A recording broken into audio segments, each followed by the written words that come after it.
제2차 세계대전은 이념을 넘어 인류의 자유를 억압하는 전체주의와 독재에 맞선 전쟁이었습니다. 그러나 제2차 세계대전이 끝난 뒤 자유주의 시장경제 체제를 채택한 국가들과 공산주의 국가들 사이에는 새로운 대립 구도가 형성되었고, 이는 곧 냉전으로 이어졌습니다. 냉전은 상반된 이념과 사상을 가진 두 진영의 대립으로 전 세계를 거대한 군비 경쟁의 소용돌이로 몰아넣었습니다. 세계는 자유진영과 공산진영으로 양분되어 오히려 세계대전 기간보다 훨씬 더 긴 약 50여 년 동안 치열한 군비 경쟁을 이어갔습니다. 실제로 냉전 기간 동안 자유진영과 공산진영 간의 갈등은 국국내전, 6.25 전쟁, 베트남 전쟁, 소련의 아프가니스탄 침공 등 여러 형태의 군사적 충돌 현상으로 표출되었습니다.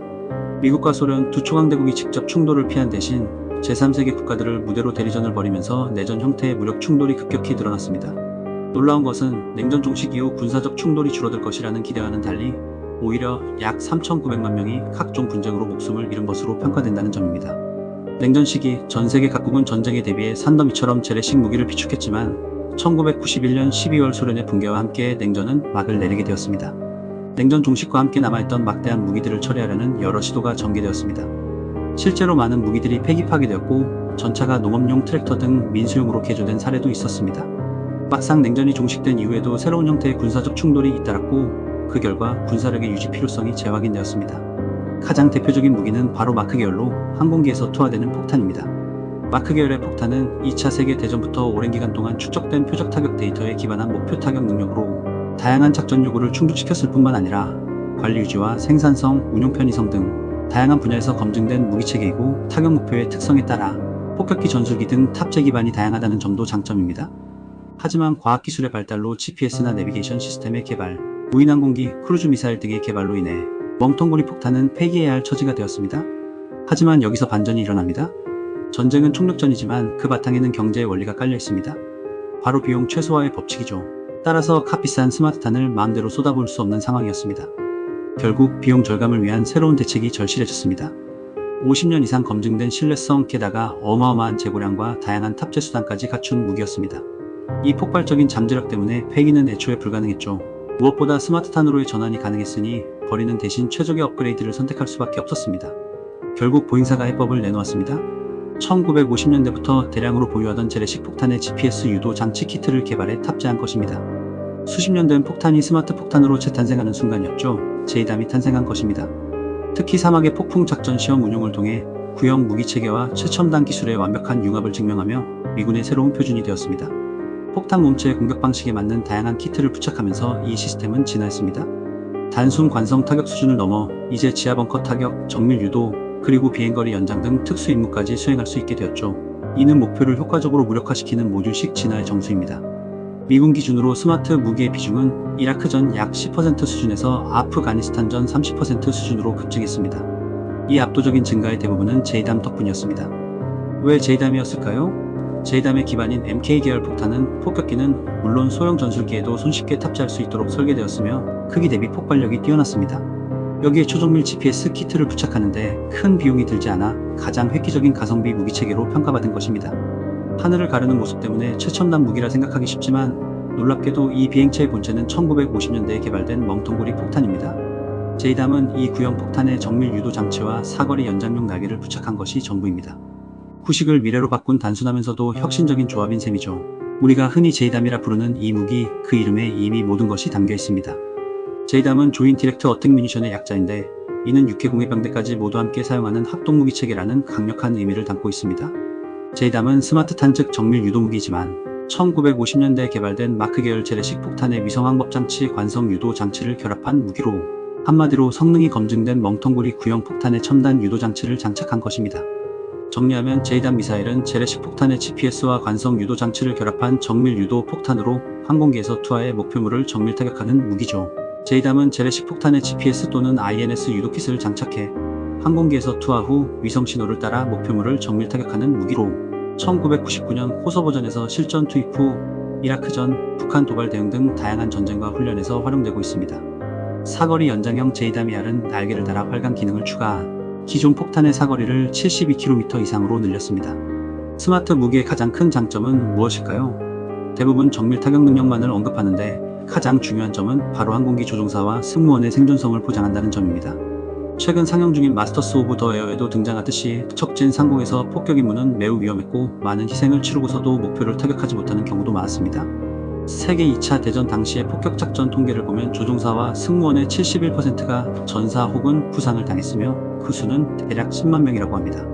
폭격기는 운용 목적상 적진으로 날아가 적의 중요한 목표에 폭탄을 투하해야 하는데 적군의 입장에서는 자국의 영토를 침범한 상대방의 폭격기를 한 대라도 더 격추하기 위해 대공포의 탄은 모두 파편 효과를 극대화한 샤프넬 탄이었고 폭격기에 직접 명중하지 않아도 폭격기 기체에 접근하면 자동으로 폭발하는 근접신관이나 대공포의 비행속도와 폭격기의 고도를 계산하여 일정한 시간이 지나면 폭발하는 시한신관을 사용했습니다. 제이담은 현대전의 대표적 정밀 유도무기로 민간 피해 최소화 및 효과적인 타격 능력이 입증되어 미국뿐 아니라 러시아 등 권위주의 국가에서도 개발하여 운용하고 있습니다.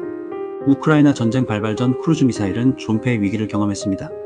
냉전 종식 이후 국가 간 전면전이 사라진 당시 국제안보 상황에서 항모전단에서 출격하는 제이담만으로도 전략적 목적을 달성할 수 있다는 판단이 지배적이었고 월스트리트 저널은 살인적으로 비싼 토마호크 크루즈 미사일의 종말을 예견하기도 했습니다.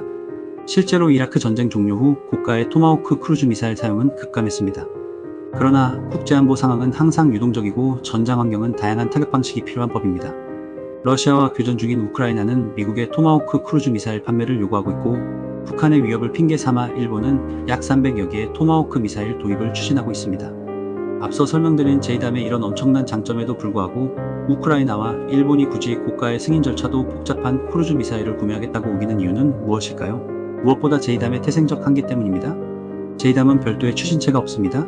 즉 항공기에 탑재되어 공중에서 투하되기 때문에 비록 GPS, INS에 의해 유도되어 정밀 타격은 가능하지만 사거리에는 분명한 한계가 있다는 점입니다.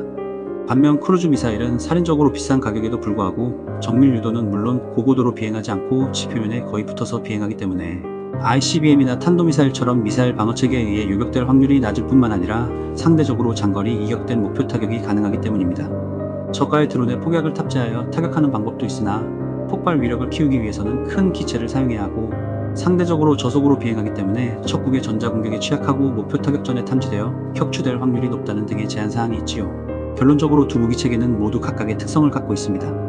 한편 한반도의 안보 상황 혹은 한반도의 남북대치 현실을 고려해 볼 때 전략무기를 제외하더라도 남한의 입장에서 가장 치명적인 위협은 지상군의 포병화력일 것입니다. 수도권을 목표로 순식간에 비오듯 쏟아질 북한의 장사정포는 수도권의 인구가 집중된 남한의 입장에서는 두려워할 수밖에 없습니다. 미 CNBC는 랜드 연구소와 외교위원회의 발표를 근거로 북한의 포병 위협을 경고한 바 있습니다.